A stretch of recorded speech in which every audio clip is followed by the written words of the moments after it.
guys, welcome back to Practically Creative with Melissa. I'm Melissa.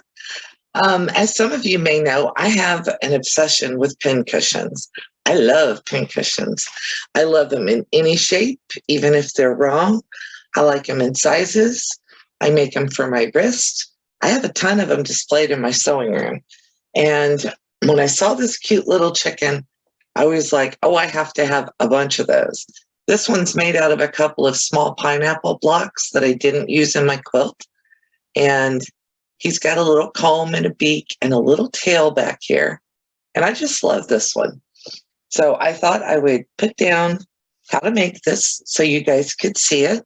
And we're going to come down here to the work table so you can see what I've got. I have, this all came out of my scrap bin. This is perfect for using up scraps. I have two 5x5-inch blocks here. They happen to be the same fabric, but you could do this with anything that you want. I have decided that I want to make sure that my chicken stands up the way I want him to stand up. And let's see, I want to turn that so it'll be up the top edge. And I've cut a few little extra pieces here. This is for his beak, the yellow. I'm going to use this little green spot for his tail, and this is going to be my chicken's comb. So all we're going to do is we are going to fold these things over into prairie points, just the tail and the beak. I'm going to fold it in half and in half again, and then I'm going to put a pin in it so that it stays the way I want it. You can iron this, starch this, whatever you want to do, but I found that it's really simple to just put them together this way. And you're folding them wrong sides together.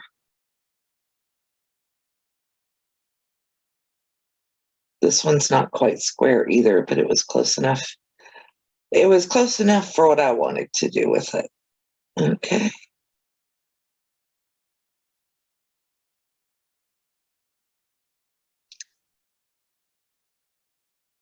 And then I folded it over, and I'm going to put a pin in it. Don't stick yourself with the pin like I did the first time. And I'm just going to put the pin so it will hold it. And then here is our comb piece. I'm going to fold it in half the long way right here with the right sides together. And then I'm going to pin it onto my chicken. And I'm going to go about 1/4 inch down from that edge, maybe a hair more, so that I don't get it caught in that seam. I'm going to put a pin through it. And then now that I've got that one in, I'm going to put my beak in. You want to make your beak so that it shows on the inside, and give yourself about 1/4 inch, maybe a little bit more, and pin it into place. Now I'm going to go give this a quick base stitch for the sewing machine and give this a very quick base stitch just along the edge so that I can take these pins out and don't have to keep them in there. I will be right back. Okay, so now that that is basted on there, I want to make sure I get my pins out of it. And I didn't sew over my pins. I kept them out of the stitch area. Now we're going to take our other 5-inch square and we're going to match it up with this one. We're just going to put a pin at the corner here. And I'm going to put a pin here. Match that corner up and just pin it.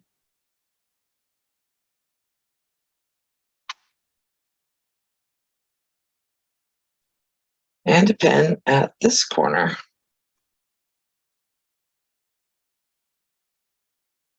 Now we're going to sew a 1/4 inch seam down this side all the way to the corner, and then a 1/4 inch over to here. I'm going to go to the sewing machine. I will be back in just a second.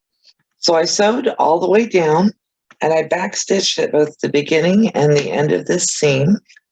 Before I go any further, I want to turn my chicken out.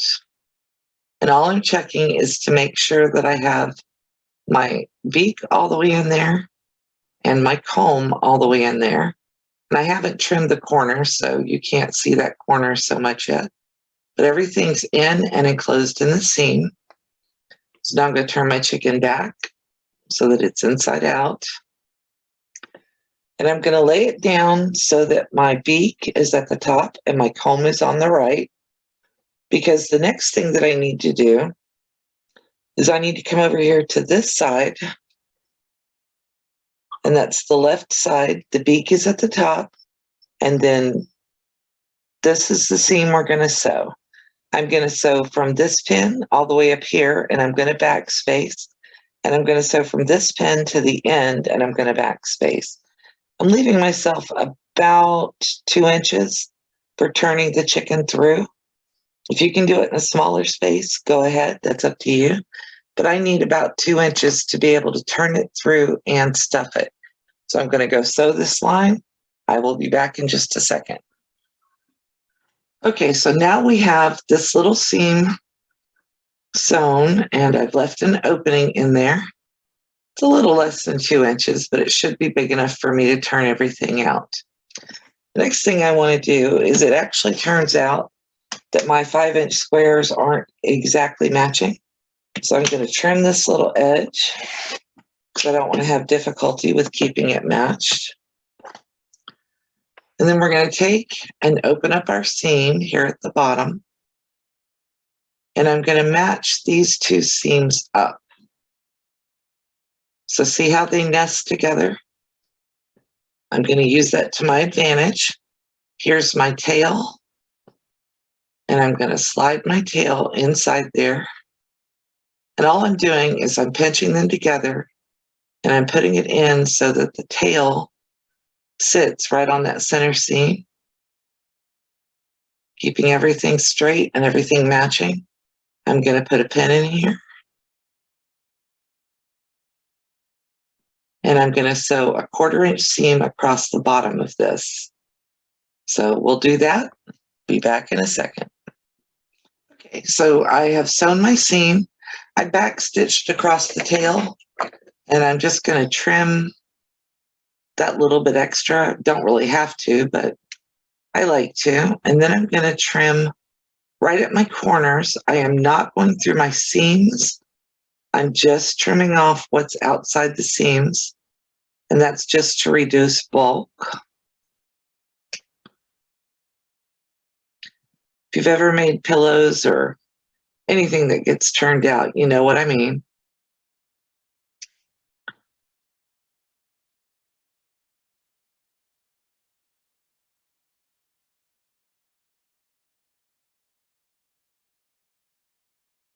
All right, so now we've got it all trimmed, and I'm going to go over here to my little hole that I left. I'm going to reach through and I'm going to do the corner where the beak and the comb are first. And turn those out. That's why you backstitch that opening, because you're going to be maneuvering fabric through it. You don't want it to come open.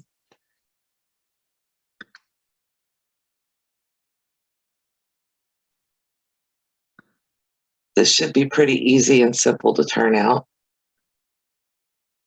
I'm going to use my fingers on those corners.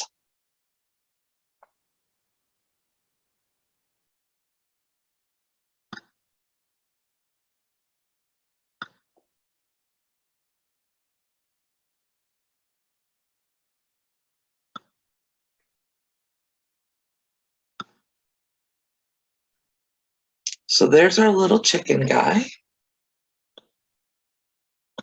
We aren't 100% done with him yet, but we're close. He's a very quick and easy project. And this would be great to make as a little toy to give to a kid, especially if you're grandma and you live on a farm.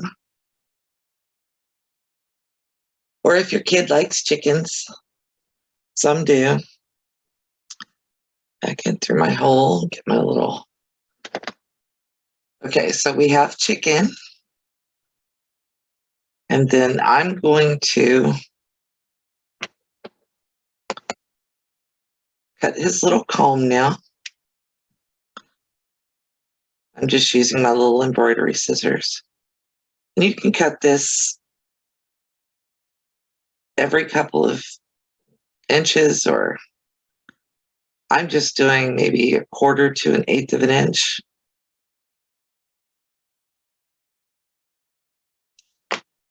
And I didn't cut my chicken itself. And when you cut that, then you can kind of feather out his hair, his comb a bit. You can make his comb as short or as long as you like. I kind of like the longer comb for me. And then the next step is to go down here to this little hole. And I have a little piece of batting that was left over. I'm going to take my rotary cutter and I'm just going to run it through that little piece of batting so I can stuff my chicken. And I'm not talking use new batting. You know, everybody's got batting scraps. Every quilter does. Or you've got scraps of fabric. You could use that. You could fill this with rice or with beans or basically anything you wanted. Walnuts work great. Walnut shells. Anything that's just going to fill up your little pin cushion. And if it's going to be your only pin cushion, you may want it to have some weight to it. Mine are probably going to get displayed on a shelf. And this is what I was talking about. You want your hole big enough to be able to maneuver. Mine's a little small for stuffing, but we'll just keep stuffing. And stuffing and stuffing. And I'm going to go up here and push. You could also use polyfill. I'm using my finger to just kind of push it up here into his head because I want his head to be nice and full. And this takes more than you think it'll take. I'm going to put my scraps down in here. Okay, I'm practical.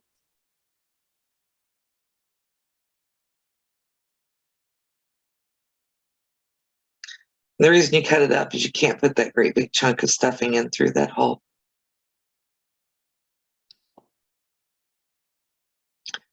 So I'll bring you back when I have him all stuffed and show you what he looks like.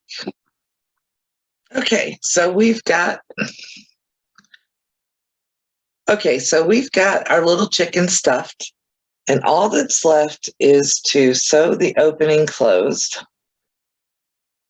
And I'm about to do something on camera that I never do. I'm about to sew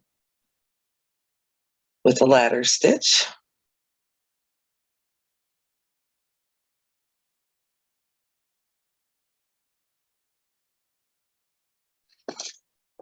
Okay, so to sew up this chicken's bottom, and believe me, this is something I never do.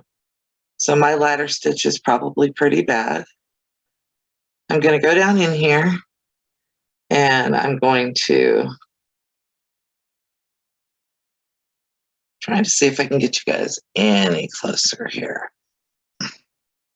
Okay, to do the ladder stitch, you're going to thread your needle and you're going to go down in here and you're going to pull here. I don't even know if this is called the ladder stitch. This is just how I close things up. And I'm not very good at hand stitching, especially not on camera. I do as little hand stitching as possible. And I have arthritis, so it's kind of hard to hold a needle to start with. But nobody's going to be judging my hand stitching, I hope. And if they do, come do it for me. Thank you so much. I used to cross stitch and hand stitch things a lot. But all I'm doing is just catching the fabric underneath the edge to close it up. And that what you're seeing right there is the thread.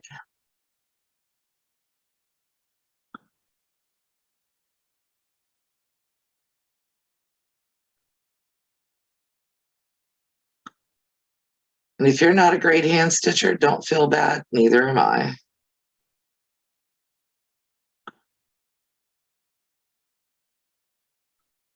I used to be way better at it, but like I said, I haven't hand stitched in forever.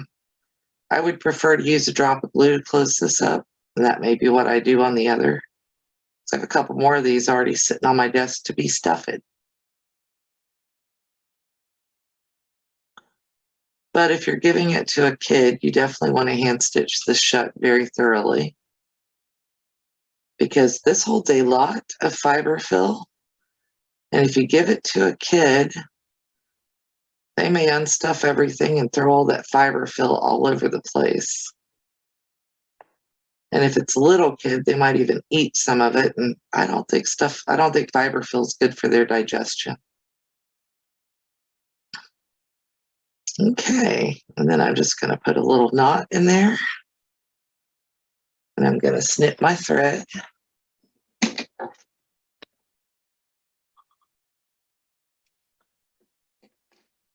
And this chicken is done. It's got a little comb, a little beak. I probably should have turned it so that that was down, but that's okay. I'm fine with it. And then if you want to give it eyes, take a pen, push it down in through there, and you've got a little beady-eyed bird. So our little bird is done. It's all sewn up and put together. If you make some, please share on Practically Creative with Melissa. I'll bring my little bird up here so you can see him. So please share on Practically Creative with Melissa, or, tag me in the post so I can see it. But these are my two little birds that are done so far. They both look a whole lot better than their brother that I did wrong to start with. So I wanted to make sure that I did them.